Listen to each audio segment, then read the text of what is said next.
Hello, everyone. Thank you for joining us. Let me just turn on the audio for the game design team. Uh, all right, one of you want to test? Say hi. Hey guys, how's it going? It's good to see everybody again. Yeah, thanks. Hey, Alex, Steven, Andrew. Thank you for joining us. I'm really Hey, excited. It's good to do these live streams again, right? Uh, I think this week has been a little weird for me because normally I was on tabletop so often the past few weeks, doing a lot of gaming, and this week, between being a little sick and just really swamped with work, I haven't had the opportunity to get onto tabletop. So hopefully next week will be a little bit better. So, what are we talking about today? This is a fun topic. It's not going to be super serious game design stuff. We're talking about our top three favorite champions. We're going to be going through and saying who our top threes are, why we picked them. It's going to be interesting to see where the overlap is and where we differentiate. Because talking about the 12 champions, there's a chance that we don't overlap at all, and there's a chance that we all have the exact three. What are the odds that all three of us have the exact same three? Uh, I don't. almost zero, to be honest. I got yeah, it. Just because I know I have a good idea what you guys are gonna say. yeah. I know one of Lionel's, and it's not on my list. So, all right. Before we jump into that, let me give a huge shout out to our Patreon supporters. Thank you so much for all the support you've given us throughout this year. I can't believe we're going to be wrapping up 2020 soon. It's been a crazy year. So thank you to all of our Patreon supporters: Andrew, Gunther, Hill, Steven, Stevo, Nathan, and Will. Thank you so much for getting us here. Next month's promo is going to be that full art borderless subjugation strike, which looks absolutely amazing. I haven't got my hands on it yet. I'm so excited to get when it does come in. I think it should be coming in next week, like Monday or so. So it'll be in just in time. This time I actually ordered ahead for next month's Patreon promo, but I won't say what it is just yet. So again, and then for everyone who's on the upper tiers, you're going to be getting those foil cores, which looks super cool. And then the other thing I want to mention is to our future leaguers. I will be jumping onto Tabletop Simulator around 7 p.m. tonight. A lot of the champions got changed and updated. I want to test those. I kind of modified the formula a little bit, and I worked through this. There was a lot of logical decisions. I didn't just randomly make the changes. So I am really excited to see how some of those changes come about. So if you want to join Future League, if you participate in Future League in December, then in January you're going to be getting the promo reverse art Stone Protector Nye, and that looks super cool. I'm really excited about that, and I've also changed up how the full art look like. So I'm excited. I want to get your feedback if you like this style more. So basically, what I did is I kept the reminder text on all unique abilities. And for abilities that we see over and over again, like back end or attack abilities, I took off the reminder text and then try to make the display a little bit more see-through. So I hope you're excited to get yourself that reverse art Stone Protector Nye, because that card is super playable. All right, let's bring ourselves back onto screen here. The other thing I want to mention, if you're not part of our Discord community yet, then check the comments here. I'm going to be throwing up the link for the Discord so you can come join us and chat about everything we talked about today. Or if you want to give us your top three, I'd love to hear it. Leave a comment or come chat with us in Discord later on. And I don't have any special announcements. Town Hall is January 4th. We're going to be talking about Future League. Yeah, there's that echo again. Anyways, let's jump into this topic. So the way I want to do this is we all do our number three, then we'll all do our number two. Yeah, why is it echoing? That's weird. And then we'll do our number ones afterwards. So, starting with our number threes. Carl, you want to go first? Who's your number three champion? So I guess my number three, I would go with Kun, Kun. Oh, nice. Why? one of the new ones. Why? I just find that he's fun. Kun is fun. There you go. We could do like a little Dr. Seuss rhyme with that. Nice. Yeah.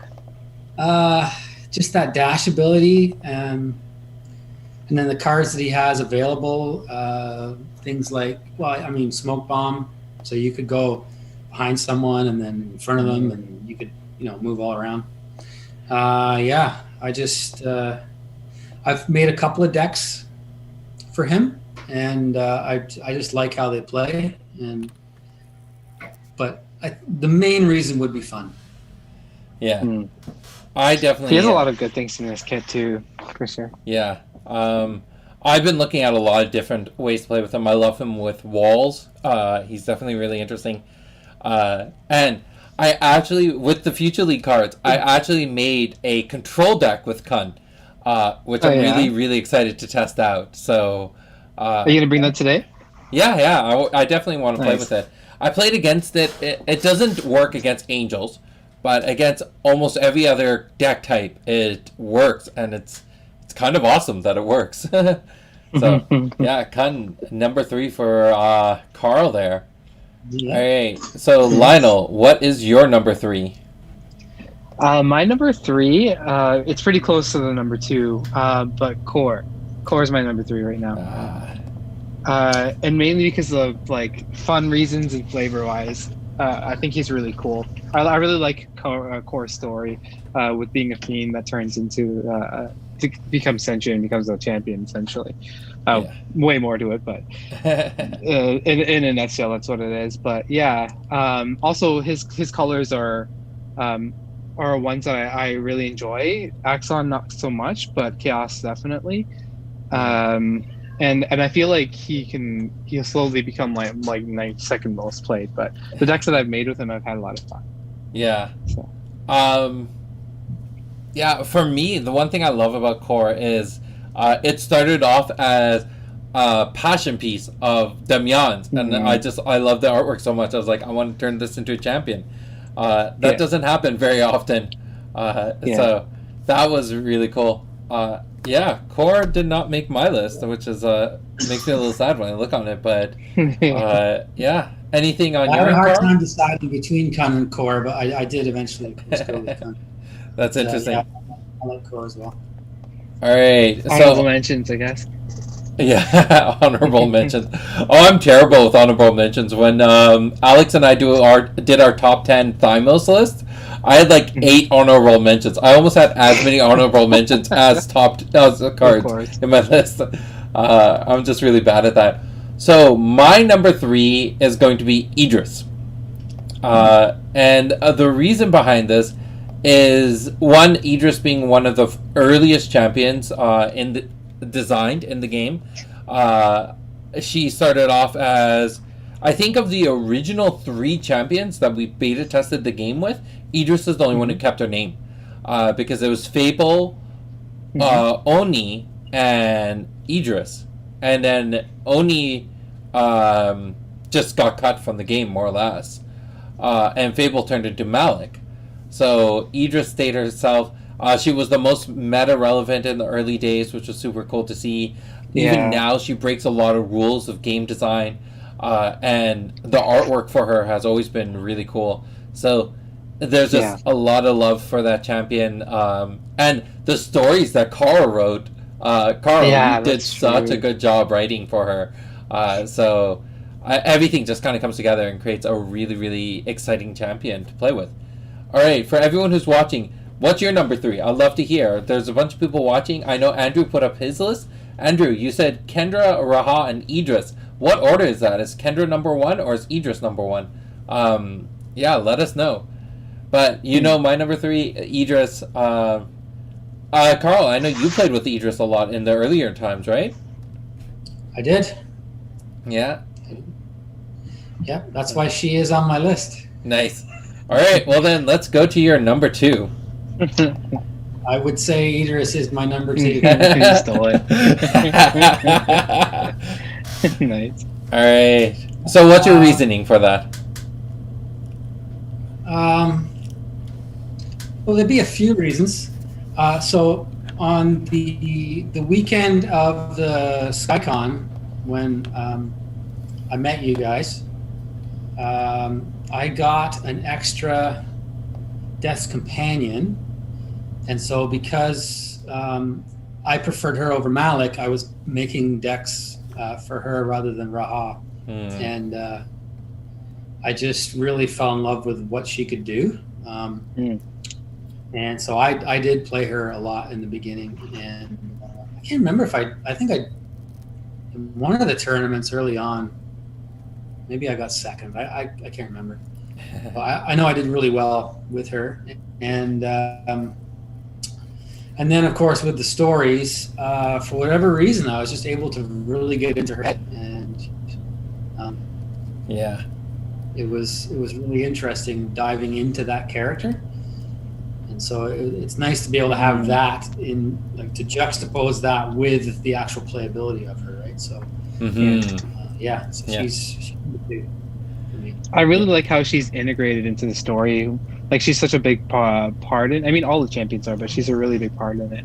And I really like how the No Man's Land came out of those stories. Like, so yeah. A great champion. Yeah, that artwork is really. And I also think that of the original 4 artworks, the Malik, Idris, Raha, and Nubia, when they went over from Arthur's design to Damian's, Idris was the one that stayed relatively similar. She didn't change too much, because Malik went from having dark skin with greenish paint to then having green skin with white paint. So Malik changed pretty dramatically, and Nubia and Raha both changed pretty dramatically. Raha got younger, Nubia got younger, but Idris stayed kind of the same, going from Arthur's artwork to Damian's. And then Philip just brought her to life. I love Philip's artwork for that champion piece. That one, that's why I used it as the promo piece for Welcome to JLR. She's one of Genesis's OGs. Yeah. Going into the chat, so Alex is saying number 3 is Core, number 2 is Idris, number 1 is Nubia for him. Steven, what was your number 3? Number 3 is Erica, number 2 is Idris, number 1 is Nubia. And then Andrew saying Kendra number 1, Raha number 2, Idris number 3. Yeah. So I love that people do have their top ones. I'd love to know why. I know for some people it's totally play. Like Alex and Nubia, it's all about the play. He loves that champion. All right, Lionel, let's go into your number 2. Who's your number 2? My number 2 is the champion formerly known as Fable, aka Malik. But for those who don't know, Fable is my my alias. For a lot of online things. I've gone by that for a long time, and we wanted, originally when we were releasing and designing this version of Genesis, we had our own champions we designed, and then Fable was named after me. So there is a kinship that I have with him. Through design choices, we ended up changing its name and a little bit of how he is portrayed, but I'm still really liking the way he plays. His flavor, and I'm also more of a fighter. I more gravitate towards fighters, so his play style definitely is something that I kind of go towards. Yeah. So most of my tops are going to be fighters. So those are the big reasons, and I like Bashud as a city. So there's a lot of reasons. Malik's definitely an interesting pick. I'd like to see him played a lot more, because with 30 health, like, I'm designing new champions, and it's so hard for me to make a new champion with 30 health. It's just the point allocation just isn't there. So Malik having that, it's going to keep him as a relatively unique champion in all regards. So I like seeing that on your list. Carl, did you play much with Malik? I tried. Because I did prefer the clan, right, with the Thymlos and Chaos over the Vellum Axon. Yeah. But it was always Idris for me. Yeah, I think that's true for a lot of people. Idris is definitely preferred. I think Idris is still preferred even over Odara. Idris, just that fireball is really cool. But Malik definitely is going to stand as a unique piece. He hits for a lot. He has a lot of health. He's just missing the right pieces to put them together. But once he has them, he's gonna be a huge threat. I've been experimenting with some styles with them, so I'm hoping they work out. Yeah. So No, I'm definitely.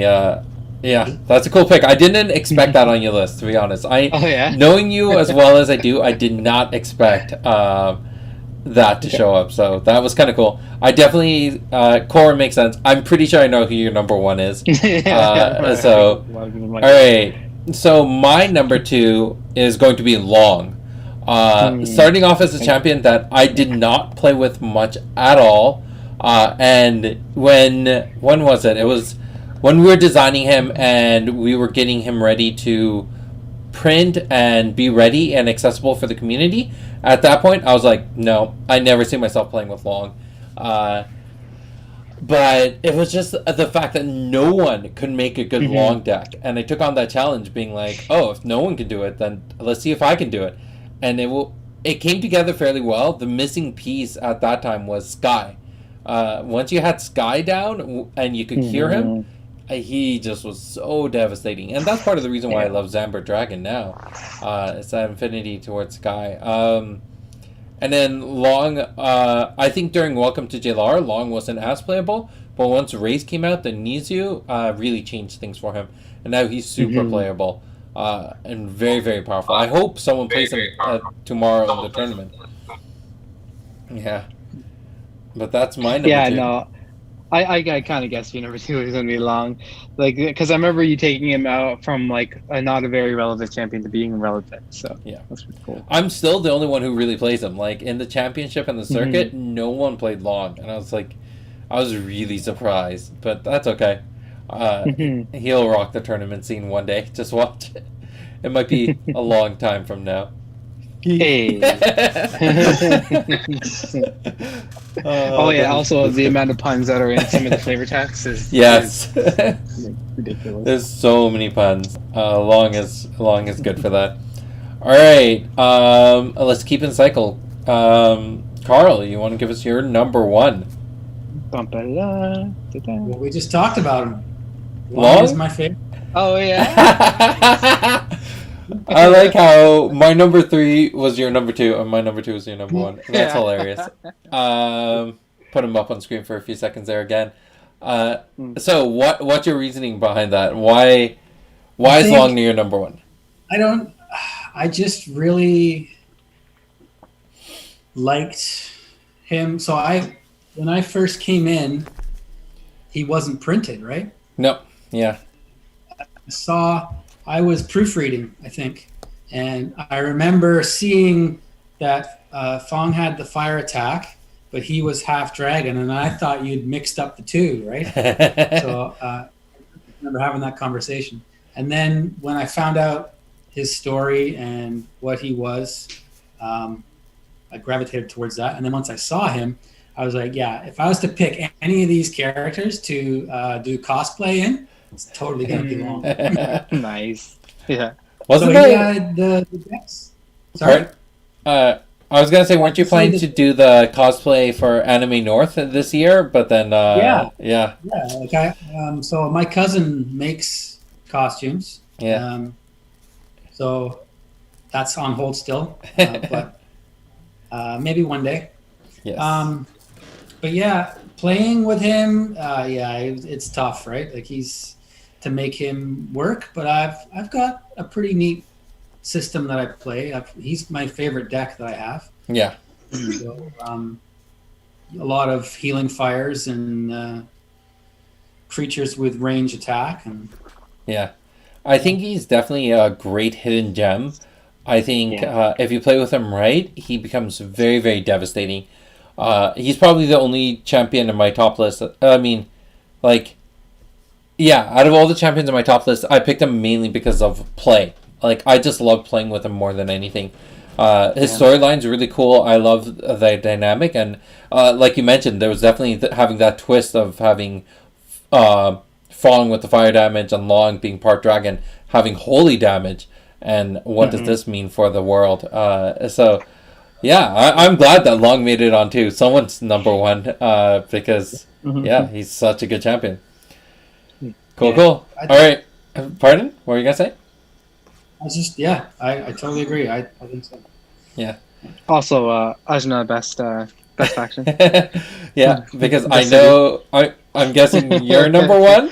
Everybody, well, any longtime watcher of these live streams would know that my favorite all time favorite champion is Fang.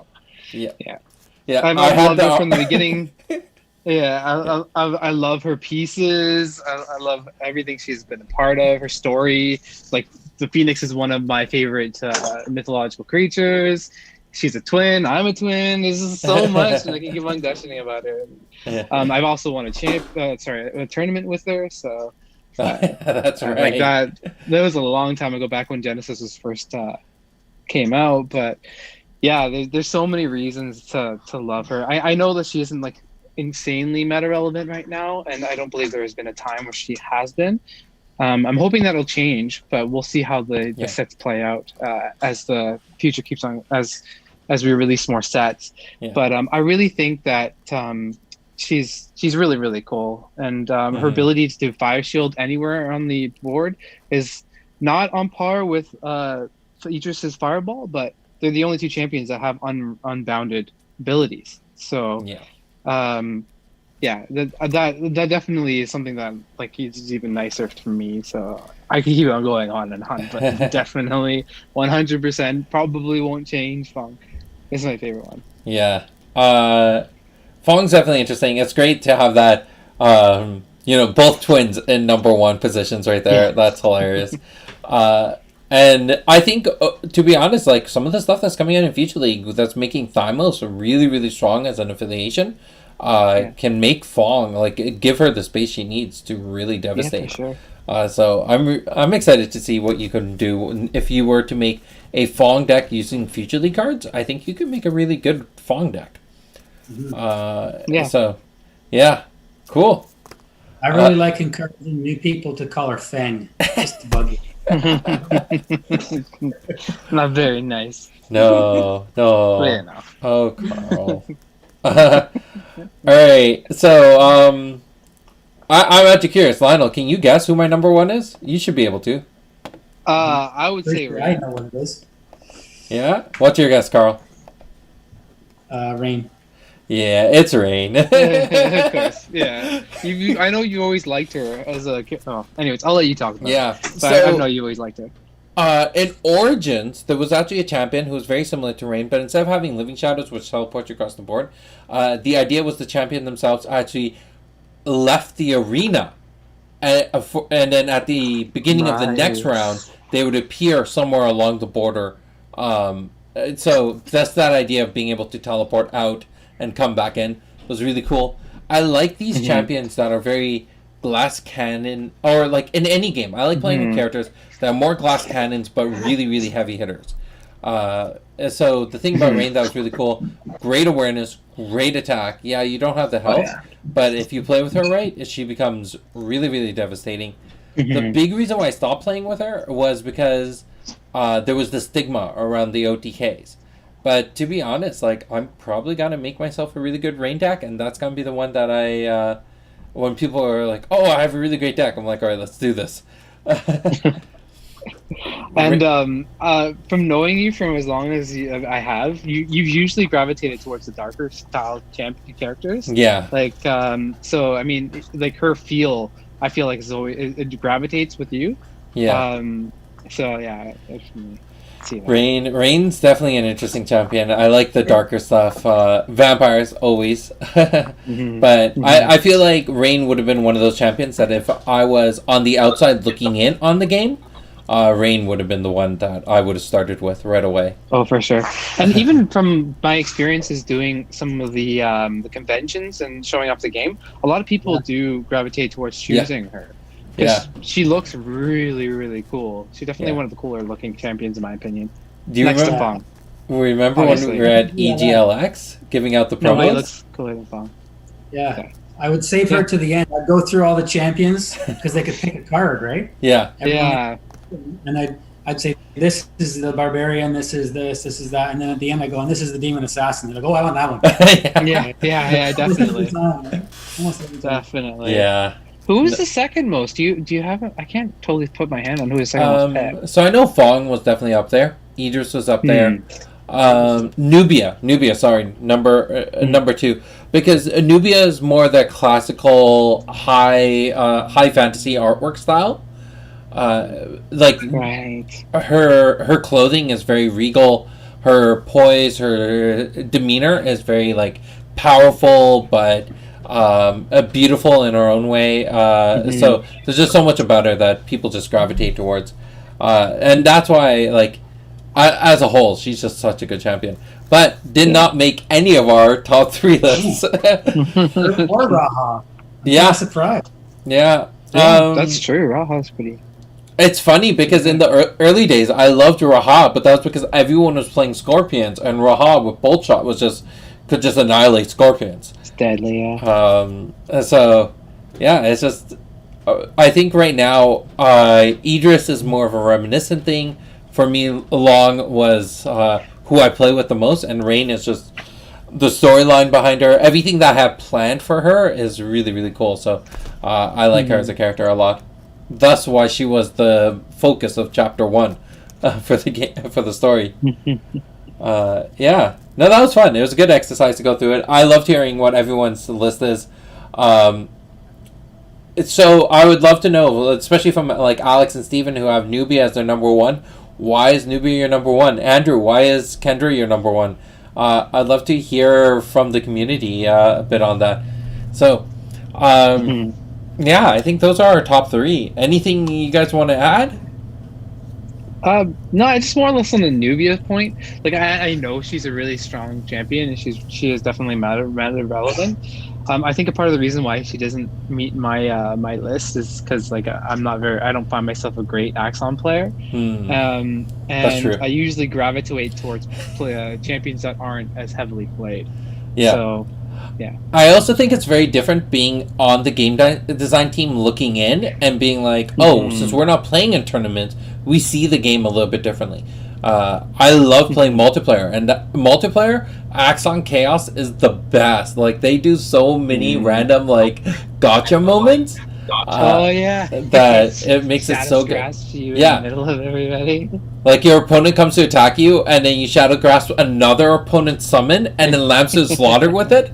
Like, these are just so much fun stuff. Or tempo relocate things, and like someone's casting a tsunami, so you tempo relocate someone else into that tsunami. Just random stuff like that. So silly. Alright, so from Andrew, Kendra has a background that is poised for tragedy. Her playstyle is difficult in a good way and makes you think, I can't wait to see more Warlock-like feel with Grimoires. Looking forward to the future. Yeah, like, there's a lot. Sure. Kendra is a really, really cool storyline. And I know that there's a few chapters I've already written that feature her. And my editor, who was going through it, he was like, I love this stuff. So get excited for that, Andrew. I'm proud of those chapters. And Carl, at some point you still have to edit some of my chapters too. I think Kendra is really underrated too. There's a lot of cool things you can do with her. So yeah, we'll see. And then from Alex, it's mostly because of experience. I was quick to build a deck with her, and it was very powerful and very fun to play. Yeah, that's true. Like, Nubia is definitely, especially if you're coming from Magic, Nubia is a really easy champion to just jump into and build a good competitive level deck right away. She has so much room for forgiveness and design. Not a lot of health, but definitely as Steven says, the deep aura pool. Access to some of the strongest summons, casts and techniques in the game, and the draw ability is crippling. It's a crippling addiction. So I like how he puts it. That draw ability is a crippling addiction that I am intending a 12-step program to try to solve. It's true. Awesome. Nubia is one of those champions that if you play with long enough, it's you can't go and play with any of the other champions. It's just way too hard because you feel like you're constantly being held back. Yeah, it's like going from the character in games where you like slash to the heavy hitting, this low massive weapon character. And it's gonna be the same with for people who are part of Future League and they're starting to play test with Master Summoner. It's the same feel where it's like once you start playing with that champion long enough, it's going to be hard to play with someone else. So, no, this was a good chat. I'm excited we got to do this, and we didn't reveal our... So, like, Lionel's list, I could have guessed most of it, but Carl's list, I don't think I could have... I did not see that coming. I honestly thought Fong was going to be on his list. Yeah. I was surprised with the long. The funny part is, I couldn't predict Carl's list, but it was just so similar to mine. Good times, good times. Really All right, cool. All right, so this Tuesday, just to wrap things up, remember Tuesdays we do have the Exploring the Library. I host that with Alex. And we're going to be talking about the tournament that's going to be happening tomorrow. So tomorrow you can come watch the tournament. I'm going to be commentating on it. Lionel, I think you're participating, aren't you? Yeah. So come and cheer on your favorite champions, your favorite players. I'm going to be commentating, and if I get called to do judge, I'll mute myself and go do that. But that's going to be a lot of fun. And then tonight there is Future League testing, so come join me for that. If you want to come chat about it, play a few games, whatever. And then Tuesday, Alex and I will talk about the tournament, some of the lessons learned, and some of the cool things that came out of it. And then I think there was a new chapter. The newest chapter came out on the 14th, so that was earlier this week. There should be another chapter coming out on the 28th when it comes to the Akashic Codex. So I've had a lot of fun writing these, and I promise you my writing style gets better as the chapters go out. I'm working with Carl, I'm working with Brad, our editor, to increase my writing style, so it's gonna get there. Things are gonna get better. I haven't posted up the pack opening video today, so that's gonna be coming out soon. It's gonna say, join us for this live stream soon, but, I did my best. And then, as a reminder, as always, COVID, I know that there's a light at the end of the tunnel with the vaccine rolling out, and hopefully things get back to normal. But despite all of that, our numbers are still high across Ontario, high across Canada and the States. So be careful, whatever you're doing. Be safe, and no matter what your stance is on COVID, just respect the fact that the stores have to operate a particular way. So if you're going out to visit any store, make sure you are listening or adhering to whatever guidelines they have placed out there. Town Hall, again, is going to be happening on Monday, January 4th. That'll be happening at 5 p.m. on Zoom, as always. And then Future League tonight at 7. And if you want to come and if you have a topic you want to come and host the Friday live stream with, like you want to ask all the game designers what's your top 10 cards or whatever, then let us know. Let us know what topic you have and what week you're free, and we'll bring you in and you can come host this with us. So that's everything for this week. Thank you, team, for joining me. Thank you, everyone who came out to watch. And we'll see you next week. All right. Take care, everybody. Bye. Bye.